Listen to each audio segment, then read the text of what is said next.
வானொலியில் நீங்கள் கேட்டு மகிழ்ந்த தென்கட்சி கோ. சுவாமிநாதன் அவர்களின் இன்று ஒரு தகவல் கதை தொகுப்பினை கேட்கலாம்.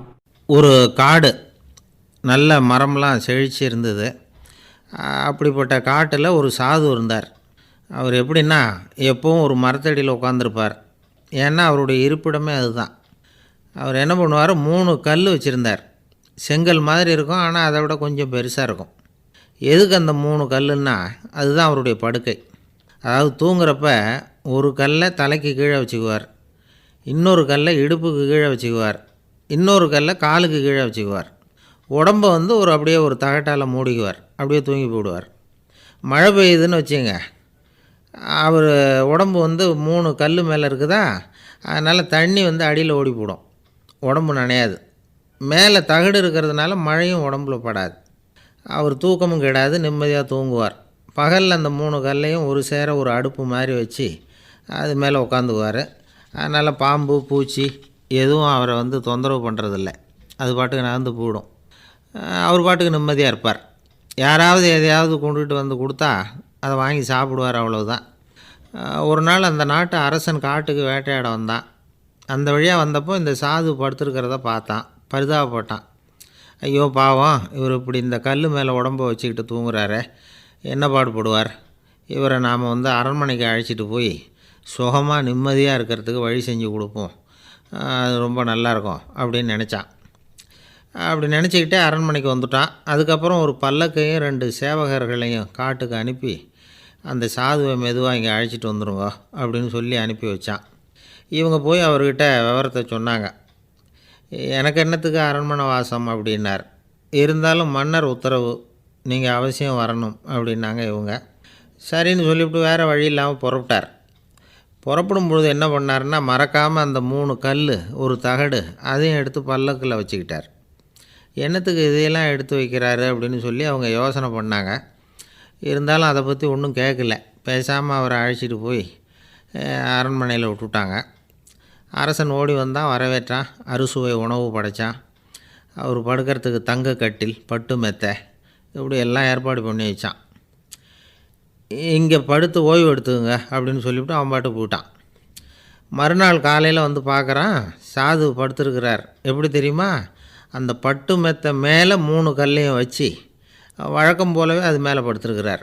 அதுக்கு மேலே தகடு. அரசன் பார்த்துட்டு அதிர்ச்சி ஆகிட்டான். என்ன சுவாமி இப்படி அப்படின்னா, சாது சொன்னார், எனக்கு தேவையும் இல்லை குறையும் இல்லை, எல்லா இடத்துலையும் எனக்கு ஒரே மகிழ்ச்சி தான் அப்படின்னார். மகிழ்ச்சிங்கிறது தங்க கட்டிலேயோ பட்டு மெத்தையிலையோ இல்லை, அது மனசில் இருக்கிற ஒரு விஷயம். உண்மையான மகிழ்ச்சிக்கு வழி மனப்பக்குவம் அப்படிங்கிறது அந்த அரசனுக்கு புரிஞ்சுதான். இந்த காலத்தில் ஒரு சாமியார், அவரை தேடி ஒரு சீடன் வந்தான். என்னாச்சு தெரியுமா, சுவாமி எனக்கு நிம்மதி வேணும், அதுக்கு என்ன வழின்னு கேட்டான். சாமியார் நிமிர்ந்து பார்த்தார். அப்புறம் சொன்னார், நீ ஏகப்பட்ட பேர்கிட்ட கடன் வாங்கியிருக்கிற, அதையெல்லாம் திருப்பி கொடுத்தா தான் உனக்கு நிம்மதி கிடைக்கும்னார். இவனுக்கு ஆச்சரியம்.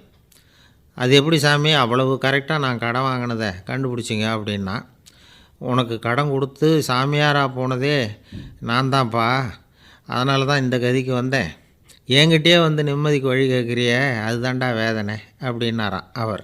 நம்பிக்கை இல்லைன்னா இந்த உலகத்தில் நாம் நடமாடவே முடியாது. அவநம்பிக்கையோடு இருந்துக்கிட்டு இருந்தால் என்றைக்கும் அவஸ்தை தான். நாம் நம்புறது நடக்குதோ இல்லையோ அது வேறு விஷயம். ஆனால் எதையும் நம்பி தான் நாம் அடி வைக்க வேண்டியிருக்கு. வேறு ஒன்றும் வேணாம், ஒரு லாட்ரி சீட்டு வாங்குகிறோம், அது எங்கே நமக்கு விழப்போகுது அப்படிங்கிற அவநம்பிக்கையோடவா வாங்குகிறோம். பரிசு நமக்கு தான் அப்படிங்கிற நம்பிக்கை உள்ளூர இருக்கிறதுனால தான் அதை வாங்குகிறோம். இருந்தாலும் முடிவு வேறு மாதிரி ஆகிடுது.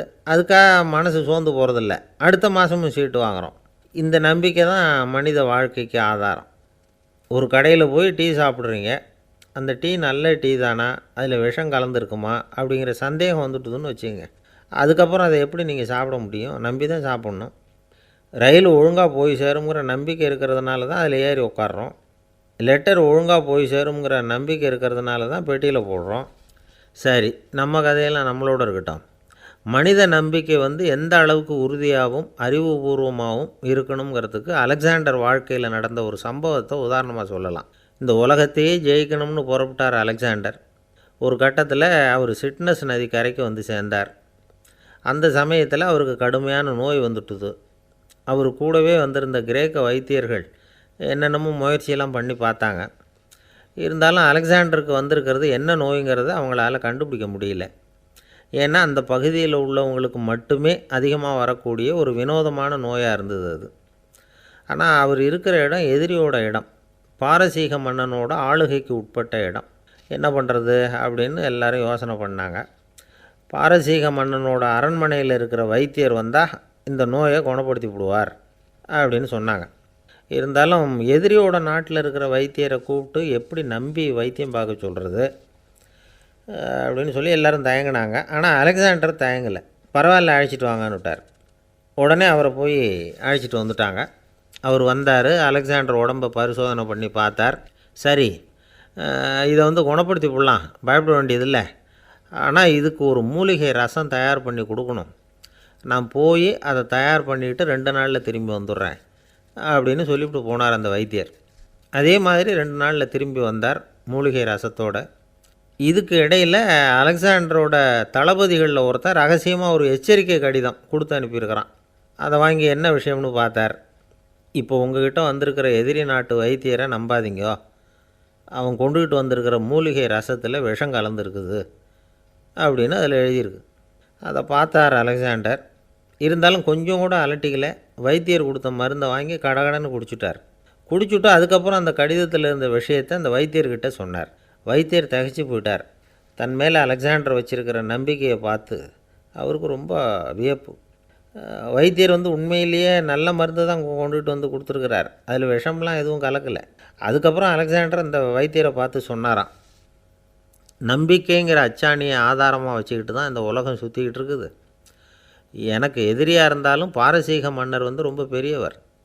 அப்பேற்பட்ட மன்னருடைய அரண்மனை வைத்தியர் தொழில் நேர்மை இல்லாதவராக இருக்க மாட்டார். அப்படி இருந்தால் அவரை அரண்மனை வைத்தியராக வச்சிருக்கவே மாட்டாங்க அப்படின்னு நம்பினேன். என்னுடைய நம்பிக்கை வீண் போகலை அப்படின்னாராம். இதுதான் மானுட நம்பிக்கைங்கிறது. இந்த காலத்துலேயும் இது மாதிரி இந்த மானுட நம்பிக்கையை ரொம்பவும் சாமர்த்தியமாக கையாளுகிற கெட்டிக்காரங்க சில பேர் இருக்கிறாங்க. இந்த காலத்து குரு, அவருக்கு ஒரு சிஷ்யன். குரு முன்னாடி அந்த சிஷ்யன் ரொம்ப பணிவாக நின்று, குருவே, உங்கள் கையால் விஷத்தை கொடுத்தாலும் அதை வாங்கி மடமடன்னு குடிச்சிருவேன் அப்படின்னா. உன்னுடைய குரு பக்தியை மெச்சினேன் அப்படின்னார் குரு. அதுக்கு அந்த சிஷ்யன், அப்படி இல்லை குருவே, உங்கள்கிட்ட சிஷ்யனாக இருக்கிறத விட உங்கள் கையால் விஷத்தை வாங்கி குடிச்சு விட்றது ரொம்ப நல்லது, அதனால தான் அப்படி சொன்னேன் அப்படின்னா. ஒருத்தர் ரொம்ப அவசரமாக போய்கிட்டு இருந்தார். எங்கே சார் போகிறீங்கன்னு கேட்டோம். எனக்கு வேண்டியப்பட்ட ஒருத்தருக்கு குழந்தை பிறந்திருக்கிறதாக செய்தி வந்திருக்கு, அதுதான் ஆஸ்பத்திரிக்கு போயிட்டுருக்கேன், பார்த்துட்டு வரலாம்னு அப்படின்னார். அப்படின்னா கொஞ்சம் இப்படி உட்காருங்க அப்படின்னோம். சில விவரமெல்லாம் சொல்கிறேன், கேட்டுக்கிட்டு போங்க அப்படின்னோம். உட்காந்தார். அப்புறம் சொல்ல ஆரம்பித்தோம். புதுசாக பிறந்திருக்கிற ஒரு குழந்தைய பார்க்க போகிறதுன்னா அது சாதாரண விஷயம் இல்லை. அதில் ரொம்பவும் கவனமாக நடந்துக்கணும். புது குழந்தைக்கு நோய் சுலபமாக தொற்றும். முக்கியமாக காற்று மூலமாக பரவுகிற நோய்கள் சுலபமாக வந்துடும். அதனால் நமக்கு உடம்பு சரியில்லைன்னா குழந்தைய விட்டு கொஞ்சம் தள்ளியே இருக்கிறது தான் நல்லது. பெரியவங்களை பொறுத்த வரைக்கும் சாதாரணமாக உள்ள ஒரு கிருமி கூட குழந்தையை பொறுத்த வரைக்கும் ரொம்ப மோசமான ஒரு கிருமியாக இருக்கும். சில வெளிநாடுகளில் எப்படி தெரியுமா, பிறந்த குழந்தை தூங்கிக்கிட்டு இருக்கிற ஒரு ரூமுக்கு போகணும்னா போகிறவங்க முகமூடி போட்டுக்கணும், காலணிகளை மாற்றிக்கணும், அவ்வளவு சுத்தமாக உள்ளே போய் பார்த்துட்டு வரணும். பொதுவாக சில ஆஸ்பத்திரிகளில் பார்த்திங்கன்னா பார்வையாளர்கள் நேரத்தில் விசிட்டிங் ஹவர்ஸ் தாயை விட்டு குழந்தைய தனியாக பிரித்து வச்சுருவாங்க. எதுக்குன்னு நினைக்கிறீங்க? அந்த நேரம் பல பேர் வருவாங்க போவாங்க, அவங்க கை கால் சுத்தமாக இருக்காது. சுத்தம் இல்லாத கைகள் மூலமாக கிருமிகள் பரவும். சுத்தம் இல்லாத கைன்னா மண்ணு தூசி படிஞ்சிருக்கிற கை மட்டும் தான் அர்த்தம் இல்லை. சாலையில் கையை வீசிக்கிட்டு நடந்து வர்றீங்க, குழந்தைய பொறுத்த வரைக்கும் அது கூட சுத்தம் இல்லாத கை தான். தாயை தவிர மற்றவங்க குழந்தைய தூக்காமல் பார்த்துக்கிறது நல்லது. தாய் கூட அளவோடு கொஞ்சிறதோடு நிறுத்திக்கணும். புதுசாக ஒரு குழந்தைய பெற்றுருக்கிற பொண்ணுக்கிட்ட மற்ற தாய்மார்கள் ஏதாவது சொல்லிக்கிட்டே இருப்பாங்க. குழந்தைய அப்படி வளர்க்கணும் இப்படி வளர்க்கணும் அப்படின்னு ஏதாவது அட்வைஸ் பண்ணிக்கிட்டே இருப்பாங்க. இப்படி ஓவராக அறிவுரை பண்ணுறது அந்த பொண்ணை குழப்பி விட்டுரும். அதனால் அப்படிலாம் பண்ணக்கூடாது. அந்த பெண்ணே ஏதாவது கேட்டால் கூட டாக்டர் சொல்ல வேண்டிய விவரங்களையெல்லாம் நாமே சொல்லிகிட்டு இருக்கக்கூடாது. புதுசாக பிறந்திருக்கிற குழந்தைய மட்டும்தான் இப்படி பார்க்கணும்னு இல்லை. ஒரு நோயாளி குழந்தைய பார்க்க போகிறதுனா கூட ரொம்ப எச்சரிக்கையாக தான் நடந்துக்கணும். ஒரு தின்பண்டமோ விளையாட்டு சாமானோ அந்த குழந்தைக்கு நாம் வாங்கிட்டு போகிறதா வச்சுக்குவோம். அதை நேராக கொண்டுகிட்டு போய் அந்த குழந்தைகிட்டே கொடுக்கக்கூடாது. அதோட அப்பா அம்மாக்கிட்ட ரகசியமாக கொடுக்கலாம். அவங்க முடிவு பண்ணட்டும் குழந்தைகிட்ட அதை கொடுக்கலாமா வேண்டாமாங்கிறத. அவங்களுக்கு தான் தெரியும் அதோட மனசும் உடம்பும். உங்கள் அக்கறையை காட்டுறதா நினச்சிக்கிட்டு குழந்தை வாயில் எதையும் கொண்டுட்டு போய் போடாதீங்க. போகிறப்போ உங்கள் வீட்டு குழந்தையும் அழைச்சிட்டு போகாதீங்க. இது நோயை வாங்கிட்டு வந்துடும், அல்லது புதுசாக ஒரு நோயை அதுக்கிட்ட கொடுத்துட்டு வந்துடும். என்னதான் உங்களுக்கு பழக்கமான குழந்தையாக இருந்தால் கூட அதுக்கு விருப்பம் இல்லைன்னா பேசக்கூடாது. அங்கே போய் அவங்க பள்ளிக்கூடத்தை ஞாபகப்படுத்திகிட்டு இருக்கக்கூடாது. நோயில் இருக்கிறப்ப ஸ்கூலை பற்றி பேச அது விரும்பாது. ஆஸ்பத்திரியை விட்டு வெளியில் புறப்படுறப்போ குழந்தைகிட்ட சொல்லணும்னு அவசியம் இல்லை. அதோட அப்பா அம்மா கிட்ட சொல்லிவிட்டு புறப்பட்டா போதும். குழந்தை கோபிச்சிக்காது. சமூக சம்பிரதாயத்தை பற்றி அது கவலைப்படுறதில்ல. இப்படி எல்லா விவரமும் நம்ம எதிரில் உட்காந்துருந்தவங்ககிட்ட சொல்லி முடித்தோம். ரொம்ப நன்றி சார் அப்படின்னு சொல்லிவிட்டு அவர் புறப்பட்டார். குழந்தைங்க கொஞ்சம் வளர்கிற வரைக்கும் தான் நாம் எச்சரிக்கையாக இருக்கணும்னு இல்லை, வளர்ந்த பிறகு இன்னும் எச்சரிக்கையாக இருக்கணும். ஒரு பையன் பள்ளிக்கூடத்துலேருந்து திரும்பி வீட்டுக்கு வந்தான். முகம் பூரா நகத்தால் கீறி இருந்தது. அப்பா பார்த்து பயந்துட்டார். யாருடா உன்னை இப்படி பண்ணது அப்படின்னார். என் கூட படிக்கிற இன்னொரு பையன்னா. நாளைக்கு உன் கூட பள்ளிக்கூடத்துக்கு வர்றேன், நீ எனக்கு அவனை அடையாளம் காட்ட முடியுமான்னார். அது ரொம்ப சுலபம் நான் பையன். எப்படின்னார் அப்பா. அவன் காதில் ஒன்றை கையோடு எடுத்துகிட்டு வந்திருக்கிறேன், இதோ என் பையில் தான் வச்சுருக்கேன் அப்படிங்கிறான் அந்த பையன். ஒருத்தர் ரொம்ப அவசரமாக வந்தார். சார், மனுஷன் நிம்மதியாக இருக்கிறதுக்கு என்ன வழின்னு கேட்டார். சீக்கிரமாக ஒரு கல்யாணத்தை பண்ணிங்க, எல்லாம் சரியாக போடும் அப்படின்னோம். அவர் ஒரு மாதிரியாக பார்த்தார். ஏற்கனவே எனக்கு கல்யாணம் ஆகிட்டுது சார், அதனால தானே நிம்மதியாக இருக்கிறதுக்கு வழி கேட்குறேன் அப்படின்னார். சரி, இவர் ஒரு மாதிரியான கேஸ் அப்படின்னு நினச்சிக்கிட்டு நம்மக்கிட்ட இருந்த ஒரு சின்ன புத்தகத்தை அவர்கிட்ட தூக்கி கொடுத்தோம். இதை படித்து பாருங்கன்னு. கல்யாணத்துக்கு பிறகும் சந்தோஷமாக இருக்கிறதுக்கு என்ன வழி அப்படிங்கிற கேள்விக்கு அந்த புத்தகத்தில் விளக்கம் இருந்தது. கணவன் மனைவிக்குள்ளே சிக்கல் வராமல் இருக்கிறதுக்கு அதில் சில வழிகளை சொல்லி கொடுத்துருக்குறாங்க. அதெல்லாம் என்னென்ன அப்படிங்கிறத இப்போ பார்க்கலாமா? குடும்பம்னு இருந்தால் கோபம் வரதான் செய்யும். அது வந்துட்டு போகட்டும், பரவாயில்ல. ஆனால் அந்த கோபம் ஒரே நேரத்தில் 2 பேருக்கும் வந்துடாமல் பார்த்துக்கணும். ஒரு சமயத்தில் யாராவது ஒருத்தர் தான் கோபப்படணும், அடுத்தவங்க அமைதியாக இருக்கணும்.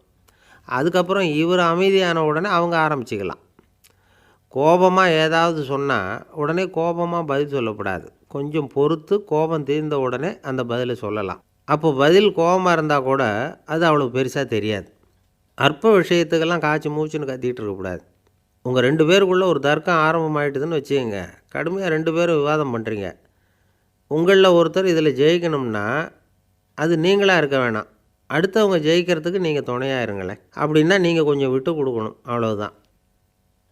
ஏதாவது குத்தம் சொல்லணுமா, செஞ்ச தப்பை சுட்டி காட்டணுமா, விமர்சனம் பண்ணணுமா, பண்ணுங்க, வேணான்னு சொல்லலை. ஆனால் சொன்னதை அப்படி சொல்கிறத கொஞ்சம் அன்பாக இதமாக சொல்லுங்கள். எப்போ நடந்த தவறுகளையெல்லாம் இப்போ போய் மறுபடியும் ஞாபகப்படுத்திகிட்டு இருக்க வேண்டாம். நான் அப்போவே சொன்னேன் இந்த புடவை வேணாம்னு, நீங்கள் தான் கேட்கல, இப்போ பாருங்கள் கிழிஞ்சு போச்சு இப்படின்னு கத்துனாங்க ஒரு அம்மா. எப்போ சொன்னீங்கன்னு கேட்டால் ஒரு 10 வருஷத்துக்கு முன்னாடி தீபாவளி சமயத்தில் அப்படிங்கிறாங்க. அது என்ன இன்னும் அப்படியே புதுசாகவே இருக்கும்? உங்களுக்கு அவர் தான் பெருசு, அவருக்கு நீங்கள் தான் பெருசு. அதை விட இந்த உலகத்தில் வேறு எதுவும் முக்கியம் இல்லைன்னு நினைக்கணும். நீ தான் என்னுடைய உலகம்னு எத்தனை தடவை சொல்லியிருப்பீங்க? அதெல்லாம் வெறும் வசனமாக போயிடக்கூடாது. ஏதாவது ஒரு பிரச்சனையை பற்றி கடுமையாக விவாதம் பண்ணிக்கிட்டு இருக்கீங்க, அதை அப்படியே பாதியில் விட்டுட்டு படுக்கைக்கு போயிடக்கூடாது. சுச்சத்தை நாளைக்கு பேசிக்கலாம்னு. அப்படி போனால் தூக்கம் வராது. பிரச்சனையை ஒரு முடிவு பண்ணிக்கிட்டு அதுக்கப்புறமா தூங்க போகணும்.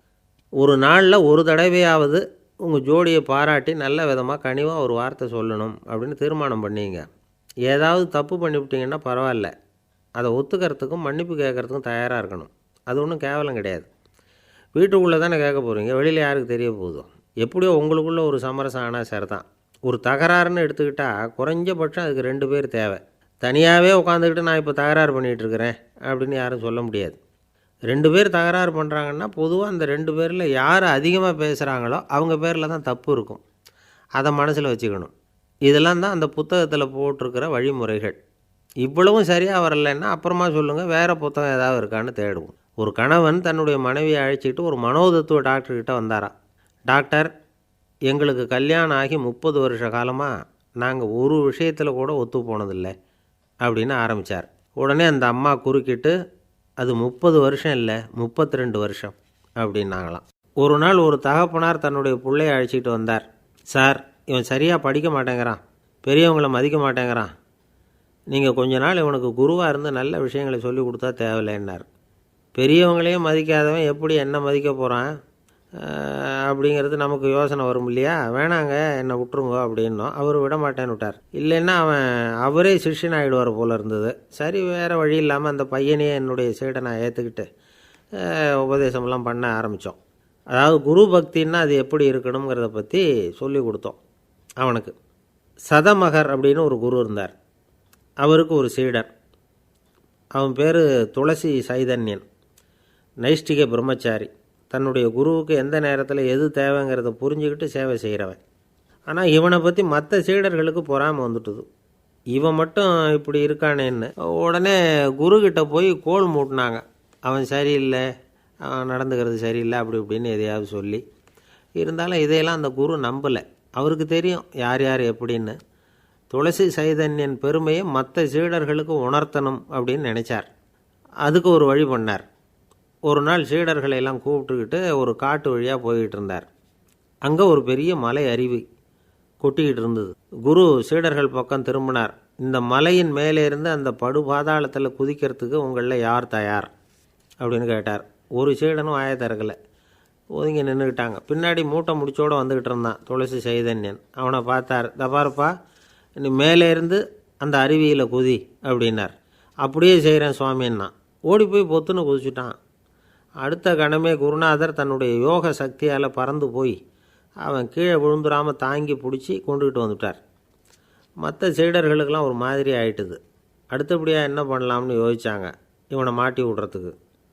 ஒரு நாள் வெத்தலை அடிக்கிற ஒரு சின்ன உரலையும் உலக்கையையும் எடுத்து ஒளிய வச்சுட்டாங்க. சதமகர் சன்னியாசி இல்லை, அவர் வெத்தலை போடுவார். பல்லு சரியில்லை, அதனால் இடித்து தான் வெத்தலையை போடணும். திடீர்னு வெத்தலை பாக்கு கேட்டார். வழக்கமாக உரலில் இடித்து தர்றது தான் துளசியின் பழக்கம். உரலை தேடினா கிடைக்கல, என்ன பண்ணுறது? குரு கேட்டுவிட்டாரே, குரு சேவை தானே முக்கியம். என்ன பண்ணால் வெத்தலை பாக்க தன்னுடைய வாயில் போட்டு முன்னும் அதை எடுத்து அவர்கிட்ட கொடுத்துட்டான். குரு எதையோ படிச்சுக்கிட்டே அதை வாங்கி வாயில் போட்டுக்கிட்டார். துளசி இன்றைக்கி தாம்பூலம் நல்லா இடிக்கப்பட்டிருக்கு, ருசியாக வேறு இருக்குது, அதை இடித்த பாத்திரத்தை என் கண்ணால் பார்க்கணும்னு ஆசையாக இருக்குன்னு விட்டார். அதை மட்டும் அனுப்பி போய் நீ வர வேண்டான்னு வேற சொல்லிவிட்டார். இதை கேட்டதும் துளசி தவிச்சு போயிட்டான். இவன் போகாமல் எப்படி வாயை மட்டும் அனுப்பி வைக்க முடியும்? இவன் தவிக்கிறத பார்த்ததும் மற்ற சீடர்களுக்கெல்லாம் மனசுக்குள்ளே ரொம்ப சந்தோஷம். துளசி கொஞ்சமும் யோசிக்கலை. வாழை எடுத்தான், தன்னுடைய தலையவே அப்படியே அறுத்து வெட்டி எடுத்தான். இன்னொரு சீடங்கிட்ட கொடுத்துட்டான், எடுத்துகிட்டு போன்னு சொல்லி. கொண்டுட்டு போய் குரு முன்னாடி வைக்கிறாங்க. அந்த தலையில் வாய் திறந்துருக்கு, வெத்தலை போட்டு முன்னு இருந்தது, தெரிஞ்சு போச்சு, சிவப்பாக இருந்தது. அவனுடைய குரு பக்தியை இப்போ எல்லாரும் ஒத்துக்கிட்டாங்க. அதுக்கப்புறம் குரு சதமகர் தன்னுடைய அற்புத திறமையினால் அந்த தலையை மறுபடியும் ஒட்ட வச்சுட்டார். துளசிக்கு உயிர் வந்துட்டுது. இப்படி ஒரு பெரிய கதை உண்டு. அதாவது துளசி சைதன்யன் அவனுடைய குரு பக்தி எப்படி அப்படின்னு கேட்டோம். ரொம்ப அபாரம் அப்படின்னு அந்த பையன் அடக்கமாக, சும்மா விளையாட்டுக்காக தான் அப்படி அவங்ககிட்ட கேட்டோம். ஏன்பா உன்னுடைய குரு பக்தியை என்கிட்ட காட்டுறதுக்கு உன்னோட கழுத்தை நீயே அறுக்கணும்னு நான் சொன்னால் அதை நீ செய்வியா அப்படின்னு கேட்டோம். என்னுடைய கழுத்தை நானே அறுக்க வேண்டிய அவசியம் இல்லை சார் அப்படின்னா அவன். ஏண்டான்னு, அதே காரியத்தை தான் இனிமேல் நீங்கள் தினமும் செய்ய போகிறீங்களே சார் அப்படிங்கிறான். இயேசுநாதர்கிட்ட ஒருத்தர் கேட்டாராம், இயேசுவே என்னை எவ்வளவு நேசிக்கிறீர்கள் அப்படின்னு. அவர் தன்னுடைய இரு கைகளையும் அகல விரித்து இவ்வளவு என்று சொல்லி சிலுவையில் உயிர் நீத்தார் அப்படின்னு சொல்லுவாங்க. அதாவது அந்த நேசிப்புக்கு எல்லை கிடையாது, அதே போல் மன்னிப்புக்கும் எல்லை கிடையாது. இது இயேசுநாதர் சொல்லி கொடுத்த ஒரு பாடம். இயேசுனுடைய சீடர்களில் ஒருத்தன் பீட்டர், அவன் ஒரு நாள் இயேசுநாதர்கிட்ட கேட்டிருக்கான், இயேசுவே நான் என்னுடைய தம்பிக்கிட்ட அடிக்கடி சண்டை போட்டுக்கிட்டு இருக்கிறேன், என்னுடைய சகோதரன் கூட, அவனை நான் எத்தனை தடவை மன்னிக்கிறது? ஏற்கனவே 7 தடவை அவனை மன்னிச்சுட்டேன் அப்படின்னு சொல்லியிருக்கிறான். அப்போது இயேசு சொன்னாராம், மன்னிக்கிறதுக்கு எத்தனை தடவைங்கிற கணக்கெல்லாம் கிடையாது. எத்தனை தடவை உன்னுடைய சகோதரன் உன்னை கோபப்படுத்துகிறானோ அத்தனை தடவை நீ மன்னிக்கிறதுக்கும் தயாராக இருக்கணும், அதுதான் அப்படின்னு சொன்னாராம். அப்போ இவனுக்கு ஒன்றும் புரியல, இது என்ன அவன் தப்பு பண்ணிக்கிட்டே இருப்பான், நாம் மன்னிச்சுக்கிட்டே இருக்கிறதா அப்படிங்கிறது மாதிரி குழப்பமாக இருந்திருக்கிறான். அப்போது இயேசுநாதர் தன்னுடைய சீடன் பீட்டர்கிட்ட ஒரு கதை சொன்னாராம். அந்த கதை இன்றைக்கு நாம் எல்லாரும் சிந்தித்து பார்க்க வேண்டிய ஒரு கதை. அதாவது மன்னிப்பை விரும்புகிறவர்கள் மன்னிக்கவும் தயாராக இருக்க வேண்டும் அப்படிங்கிறது தான் அந்த கதையினுடைய தத்துவம். அந்த இயேசுநாதர் சொன்ன கதை என்னென்னா, ஒரு மன்னர் இருந்தார். அவர் ஒரு நாள் அரண்மனையில் உட்காந்து கணக்கு வழக்குகள்லாம் பார்த்துக்கிட்டு இருந்தார். நம்ம அரண்மனையிலேருந்து யார் யார் அரசாங்க கடன் வாங்கியிருக்கிறாங்க, யார் யார் திருப்பி செலுத்தியிருக்கிறாங்க அப்படிங்கிற விவரத்தையெல்லாம் பார்த்துக்கிட்டு இருந்தார். அப்போ தான் புரிஞ்சுது, அந்த அரண்மனையில் வேலை செய்கிற ஒருத்தனே அரசாங்க கடன் வாங்கியிருக்கிறான். எவ்வளவு? 10,000 பொற்காசுகள் வாங்கியிருக்கான் கடன். இந்த 10,000 பொற்காசுகளை திருப்பி செலுத்தலை அரசாங்கத்துக்கு. இது மன்னர் கவனத்துக்கு வந்தது. உடனே நம்ம அரண்மனையில் இருக்கிறவனே அரசு கடன் வாங்கி திருப்பி செலுத்தாமல் இருக்கான், அவனை கூப்பிட்டு வாங்கன்னு சொல்லி கூப்பிட்டுட்டு வந்தாங்களாம். விசாரிச்சிருக்கிறாங்க, என்னப்பா நீ எவ்வளோ ஒன்று? ஆமாங்க 10,000 பொற்காசுகள் வாங்கியிருக்கிறேன், இன்னும் திருப்பி கட்டலைன்றிருக்கான். உடனே அவர் மன்னர் சொல்லியிருக்கிறார், நம்ம சட்டத்திட்டப்படி நீ உடனே பணத்தை திருப்பி கட்டிடு. அப்படி உன்னால் கட்ட முடியலன்னா உன்னுடைய வீடு வாசல் சொத்து சுகம் எல்லாத்தையும் விற்று அந்த பணத்தை அரசு கருவூலத்தில் சேர்த்துக்கிறதுக்கு நானே ஏற்பாடு பண்ணிடுறேன் அப்படின்னு அந்த மன்னர் சொன்னாராம். இவன் அப்படியே அதிர்ச்சி ஆகிட்டான். அப்படியே பொத்துன்னு காலில் விழுந்தானா. மன்னா என்னை மன்னிச்சுங்க, என்னால் முடியல, எனக்கு மன்னிப்பு கொடுங்க அப்படின்ட்டுருக்கான். உடனே அவர் எழுந்திரிச்சு, சரி நீ மன்னிப்பு கேட்டுவிட்ட, அதனால் உன்னை மன்னிக்கிறேன், நீ பணம் கட்ட வேண்டாம் அப்படின்னு சொல்லி அந்த மன்னர் அவனை விட்டுட்டாராம். பணத்தையும் தள்ளுபடி பண்ணிட்டார், நீ திருப்பி கட்ட வேண்டான்னு. இவனுக்கு ரொம்ப மகிழ்ச்சி.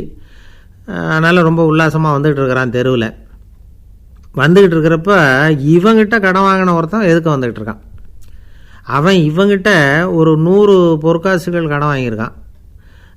அவன் வந்தான். இவன் போய் அவன் சாட்டையாக பிடிச்சிக்கிட்டான், நீ எப்படா என் கடனை திருப்பி கொடுக்க போகிறேன்னு. அவன் இப்போ முடியல, கொஞ்சம் பொறுத்துக்கா, அப்புறம் தரேன் இருக்கான். அதெல்லாம் முடியாது, நீ கொடுத்து தான் ஆகணும் அப்படின்னு இவன் புடிவமாக சொல்கிறான். இப்போ நிலைமையை பாருங்கள், இவன் ஏற்கனவே 10,000 பொற்காசுகள் அரசாங்கத்தில் கடன் வாங்கினா அதுக்கு மன்னிச்சு விட்டுட்டார் இவனை. ஆனால் இவன் இன்னொருத்தனை மன்னிக்கிறதுக்கு தயாராக இல்லை. இவங்கிட்ட கடன் வாங்கின இன்னொருத்தன் 10 பொற்காசுகள், அவனை மன்னிக்க தயாராக இல்லை. அவனை கொண்டு போய் நீதிமன்றத்தில் கொண்டு போய் நிறுத்தி தண்டனை வாங்கி கொடுத்துட்டான். நீதிபதி என்ன சொன்னார், அந்த இவன் வாங்கின பொற்காசுகளை திருப்பி கட்டுற வரைக்கும் ஜெயிலில் இருக்கணுங்கிறது தீர்ப்பு. ஆனால் உடனே அரசர் காதில் விழுந்தது. சொல்லிட்டாங்க, உங்ககிட்ட மன்னிப்பு வாங்கிட்டு போனானே ஒருத்தன், அவன் இன்னொருத்தனை மன்னிக்கிறதுக்கு தயாராக இல்லை, அவனை கொண்டு போய் ஜெயிலில் அடைச்சிட்டான் அப்படின்னு. உடனே மன்னர் பார்த்தார், இவனை மறுபடியும் கூப்பிட்டு வர சொன்னார். தபாரப்பா, நான் உன்னை மன்னிச்சு விட்டேன், ஆனால் நீ இன்னொருத்தனை மன்னிக்கிறதுக்கு தயாராக இல்லை, அதனால் என்னுடைய தீர்ப்பையும் மாற்றுறேன், நீயும் அரசு கடன் தீர்ற வரைக்கும் ஜெயிலில் தான் இருக்கணும் அப்படின்னு சொல்லி ஜெயிலுக்கு அனுப்பிச்சிட்டாராம். இப்படி ஒரு கதையை இயேசுநாதர் தன்னுடைய சீடருக்கு சொன்னதாக ஒரு வரலாறு. அது என்ன, அதிலேருந்து நாம் புரிந்து கொள்ள வேண்டியதுன்னா, நாம் மன்னிக்கப்படணும்னு நாம் விரும்புகிறோம்னா நாம் இன்னொருத்தரை மன்னிக்கிறதுக்கு தயாராக இருக்கணும். அதனால் நாம் இன்னொருத்தரை யாரையும் மன்னிக்க மாட்டோம், ஆனால் என்ன இன்னொருத்தர் மன்னிக்கணும் அப்படிங்கிறது மாதிரி செய்யக்கூடாதுன்னு சொல்லுவாங்க. அது மாதிரி நாம் இப்போ இது தப்பாக புரிஞ்சுக்கிறவங்களும் இருக்கிறாங்க. பாவம் மன்னிப்புங்கிறதுலாம் எதுக்குன்னா, அதாவது மறுபடியும் பாவம் செய்யாமல் இருக்கிறதுக்காக தான். அதான் மன்னிக்கிறாரே அப்படிங்கிறதுக்காக மறுபடியும் பாவம் பண்ணிகிட்டு இருக்கிறது இல்லை. அதான் ஒருத்தர் கேட்டாராம், பாவத்திலேருந்து மன்னிப்பு கிடைக்கணும்னா நீ என்ன செய்யணும் அப்படின்னு கேட்டிருக்கார். அதுக்கு அவன் சொல்லியிருக்கிறான், நான் முதல்ல பாவம் செய்யணும், அப்போ தான் மன்னிப்பு கிடைக்கும் அப்படின்னு நானாம். இப்படிப்பட்டவர்கள் தான் இன்றைக்கி உலகத்தில் அதிகமாக இருக்கிறாங்க. அதனால் இந்த மன்னிப்பின் மகத்துவங்கிறது இயேசுநாதர்கிட்டேருந்து தான் நாம் புரிஞ்சுக்கணும். அந்த இயேசு சொன்ன அந்த மன்னிக்கிற மனோபாவம் இருந்தால் இன்றைக்கி உலகம் பூராவும் அமைதி பூங்காவாக இருக்கும். அதில் ஒன்றும் ஆச்சரியமே இல்லை, அதில் ஒன்றும் சந்தேகமும் இல்லை. அதனால் மன்னிக்கிற மனோபாவத்தை நாம் எல்லாரும் நமக்குள்ளே வளர்த்து கொள்ள வேண்டும் அப்படிங்கிறது தான் நாம் இன்றைக்கு எல்லோரும் சிந்தித்து பார்க்க வேண்டிய ஒரு செய்தி. ஒருத்தர் அவசரமாக போய்கிட்டு இருந்தார். எங்கே போய்கிட்டு இருக்கீங்க அப்படின்னு கேட்டார் ஒரு பெரியவர். கடைக்கு போகிறேன் சார், சாமான் வாங்கிறதுக்கு அப்படின்னார். அங்கே போகிறதுக்கு முன்னாடி தெரிஞ்சிக்க வேண்டியதெல்லாம் தெரிஞ்சுக்கிட்டீங்களா அப்படின்னு கேட்டார் பெரியவர். கடைக்கு போய் காசை கொடுத்து ஒரு பொருளை வாங்கிட்டு வரப்போகிறோம், இதில் தெரிஞ்சிக்க வேண்டியது என்ன இருக்குது அப்படின்னார் அலட்சியமாக. இப்போ அந்த பெரியவர் பேச ஆரம்பித்தார். இந்த உலகத்தில் எந்த ஒரு செயலில் இறங்குறப்பவும் நாம் நல்லா ஆலோசனை பண்ண வேண்டிய விஷயம் 5 அப்படின்னார். உதாரணமாக, ஒருத்தன் கடைக்கு போய் ஏதோ ஒரு பொருளை வாங்கிட்டு வர போகிறான்னு வச்சுக்கங்களேன். அப்போ கூட அவன் 5 விஷயங்களை பற்றி தெரிஞ்சுக்க வேண்டியிருக்குது அப்படிங்கிறார் அவர். முதல்ல அந்த பொருள் எப்படிப்பட்டது அப்படிங்கிறத தெரிஞ்சுக்கணும். ரெண்டாவதாக தன்னை பற்றியும் தெரிஞ்சுக்கணும். அப்போ தான் அந்த பொருள் தனக்கு தேவையா இல்லையா அப்படிங்கிறத புரிஞ்சுக்க முடியும். மூணாவதாக தெரிஞ்சுக்க வேண்டியது ஒன்று இருக்குது. அது என்னென்னா, அந்த பொருளை அடையிறதுக்கு வழி என்ன அப்படிங்கிறத தெரிஞ்சுக்கணும். அதாவது எவ்வளவு பணம் கொடுத்தா அது கிடைக்கும், இது மாதிரியான விஷயங்கள். நாலாவதாக அந்த பொருளை அடையிறது மூலமாக நாம் அடையக்கூடிய பயன் என்ன அப்படிங்கிறதையும் உணரணும். அஞ்சாவது, அந்த பொருளை அடையிறதுல இருக்கக்கூடிய தடை எது அப்படிங்கிறதையும் நாம் தெரிஞ்சுக்கணும். பெரியவர் பேசுகிறது ஏதோ தத்துவம் மாதிரி தெரியுது இல்லையா? தத்துவம்தான். அதாவது இப்படி உலகியல் வாழ்க்கையில் சின்ன சின்ன விஷயங்கள்லேயே நாம் 5 விஷயங்களை தெரிஞ்சுக்க வேண்டியிருக்குது. அது ரொம்ப அவசியமாக இருக்குது.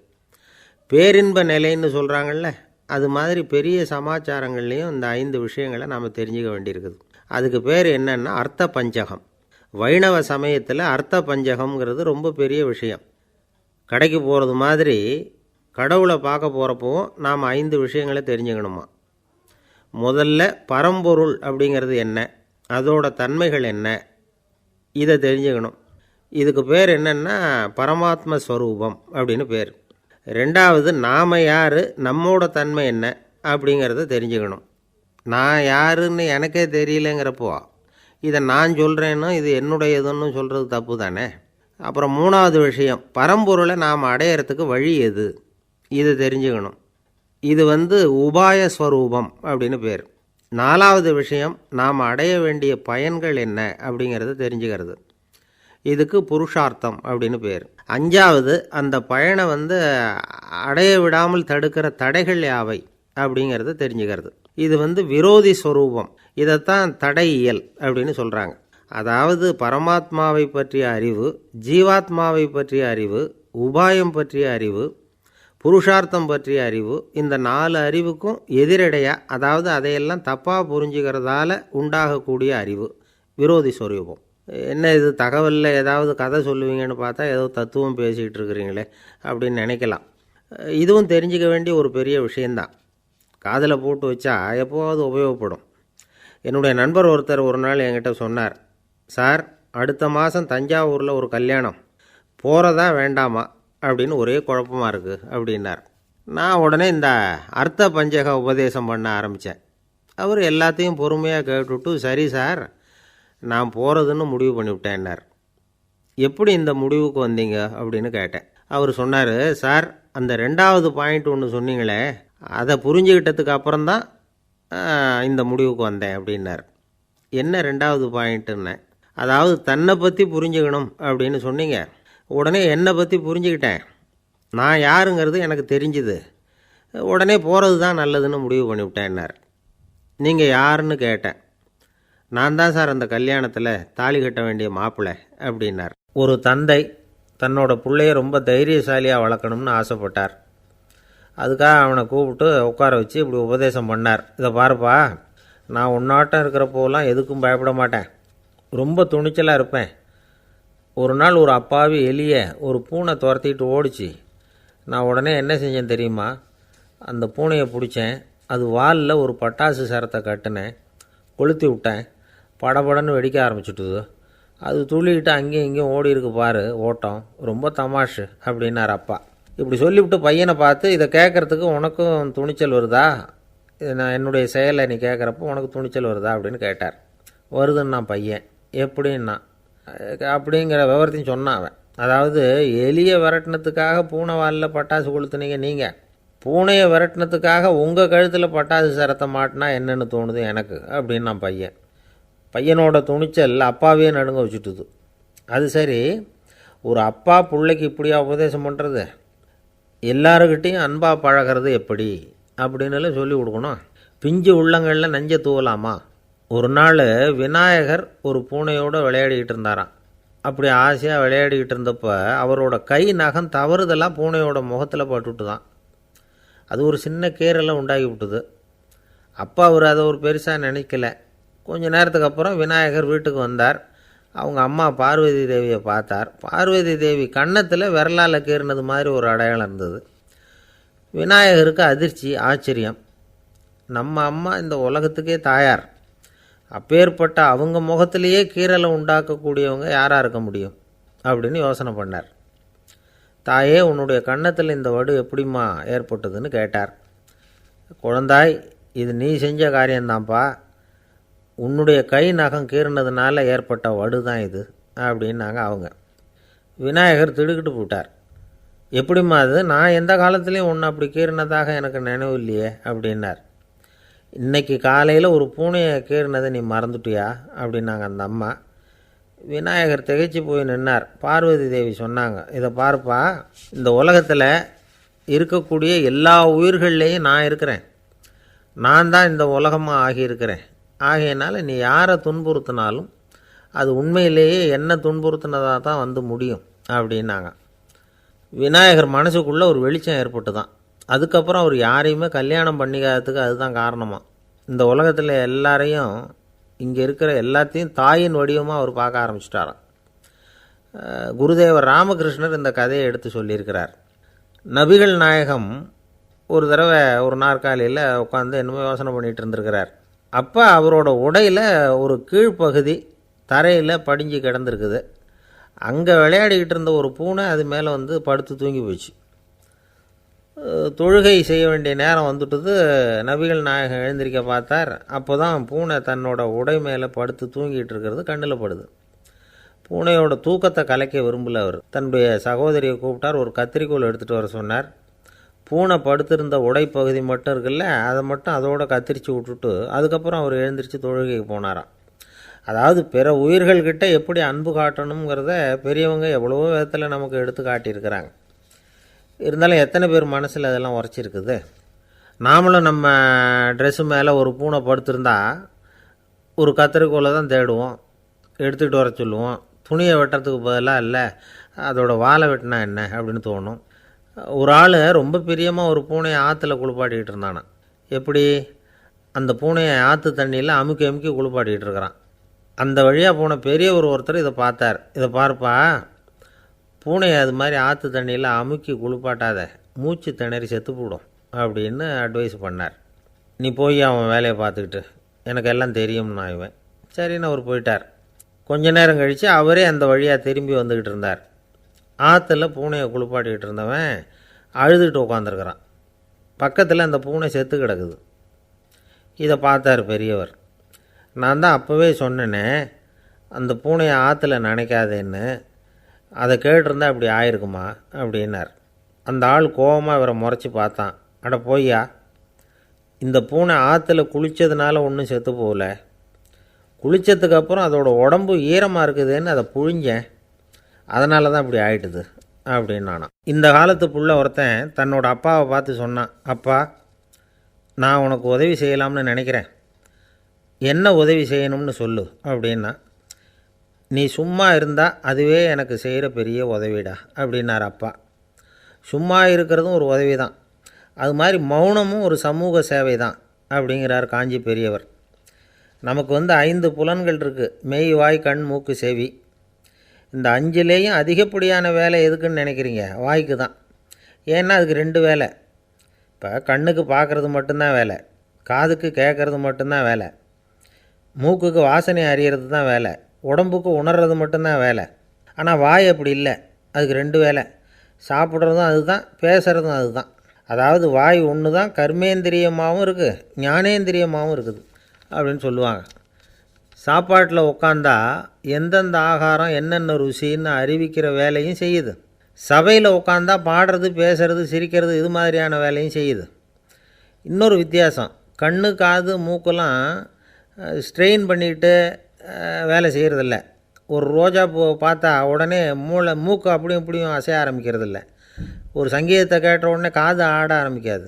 ஆனால் வாய் அப்படி இல்லை, அது பேசினாலும் சரி சாப்பிட்டாலும் சரி அசைஞ்சு தான் ஆகணும். ஆக மற்றதை விட வாய்க்கு வேலை ஜாஸ்தின்னு தெரியுது. சாப்பிட்றது பேசுறது அப்படின்னு 2 காரியம் அதுக்கு. இப்படி 2 காரியம் இருக்கிறதுனால அது 2ஐயும் பாதியாக குறைச்சிக்கணுங்கிறது கடவுள் அபிப்பிராயமாக இருக்கணும் அப்படிங்கிறார் காஞ்சி பெரியவர். ஆனால் இப்போ நாம் அப்படியே நடந்துக்கிறோம், அதுக்கு நேர்மாறாக நடந்துக்கிறோம். நாம் சாப்பிட்றதும் அதிகம், பேசுகிறதும் அதிகம், 2 வேலையையும் தேவைக்கு அதிகமாகவே செய்கிறோம். வாய் தான் ரொம்ப ஓவர் ஒர்க்குடு. அதுக்கு ஓய்வு கொடுத்தா உடம்பும் நல்லாயிருக்கும், உலகமும் நல்லாயிருக்கும். மௌன விரதம் இருக்கிறதெல்லாம் எதுக்காக நினைக்கிறீங்க? இதுக்காக தான். இந்த காலத்தில் மௌனமாக இருக்கிறவங்கெல்லாம் மகத்தான தொண்டு செய்கிறாங்க அப்படின்னு தான் சொல்லணும். சத்தம் அதிகமாக போய் தான் சவுண்டு பொல்யூஷன் வருது.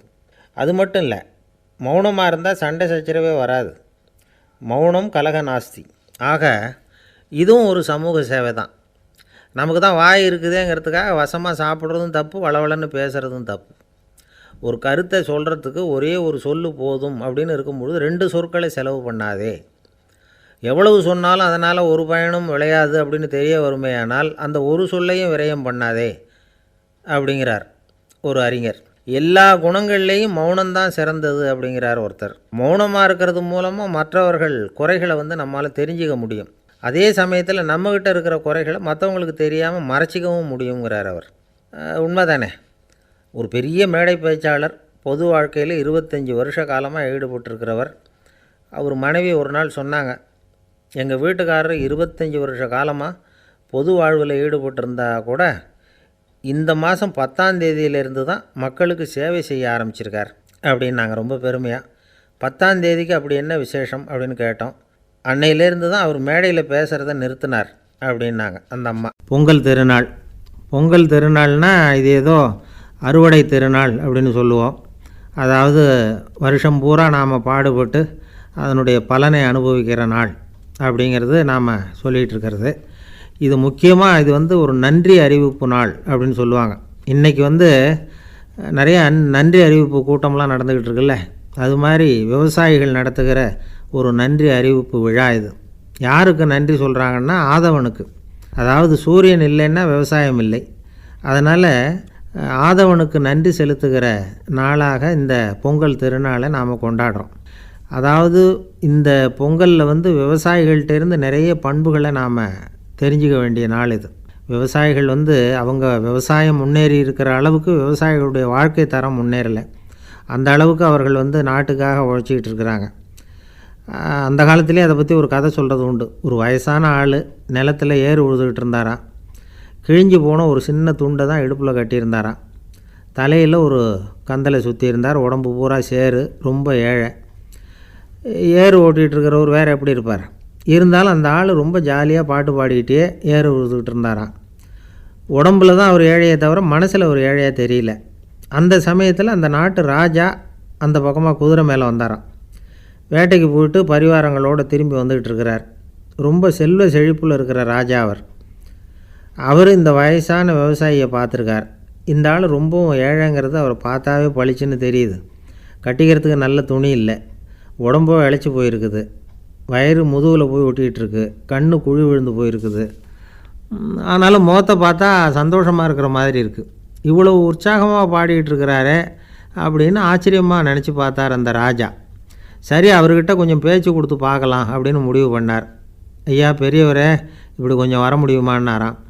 பொழுது போகிறதுக்குள்ளே நான் இந்த வயல் பூரா உழவு ஓட்டி ஆகணும், அதனால் பேசுகிறதுக்கு நேரம் இல்லை அப்படின்னாராம் அந்த பெரியவர். என்ன அவ்வளவு அவசரமாக? மீதி இருந்தால் நாளைக்கு உழுதக்கூடாதா? அது சரி, உனக்கு எத்தனை ஏக்கர் நிலம் இருக்குது அப்படின்னு விசாரிச்சிருக்கார் ராஜா.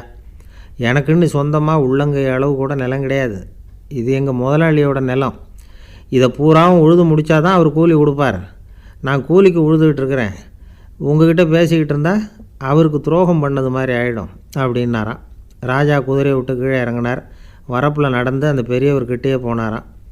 சரி, ஒரு நாள் பூரா உழுதா உனக்கு எவ்வளவு கூலின்னு கேட்டிருக்கார். 8 அணா கூலி கிடைக்கும்னாராம் அவர். இது ரொம்ப காலத்துக்கு முன்னாடி நடந்த ஒரு சம்பவங்கிறதுனால அப்போ 8 அணா கூலிங்கிறது ரொம்ப பெருசு. இருந்தாலும் அதுவும் அந்த ராஜாவுக்கு பெரிய கூலியாக தெரியல. இவ்வளவு தானா, இதை வச்சுக்கிட்டு நீ எப்படி காலம் தள்ளுற அப்படின்னாராம். ஒன்றும் கவலை இல்லை அப்படின்னாராம் அவர். ராஜாவுக்கு ரொம்ப ஆச்சரியமாக போச்சு.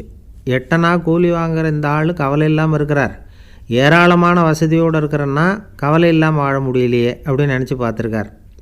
அது சரி, 8 அணாவில் எப்படி குடும்பம் நடத்துகிற அப்படின்னு கேட்டாராம். எனக்கு கிடைக்கிற 8 அணாவில் 2 அணா குடும்பத்துக்கு செலவழிக்கிறேன், 2 அணா பழைய கடனுக்கு கொடுக்குறேன், 2 அணா தர்மம் செய்கிறேன், 2 அணா வட்டிக்கு கொடுக்குறேன், ஒரு குறையும் இல்லைன்னாராம்.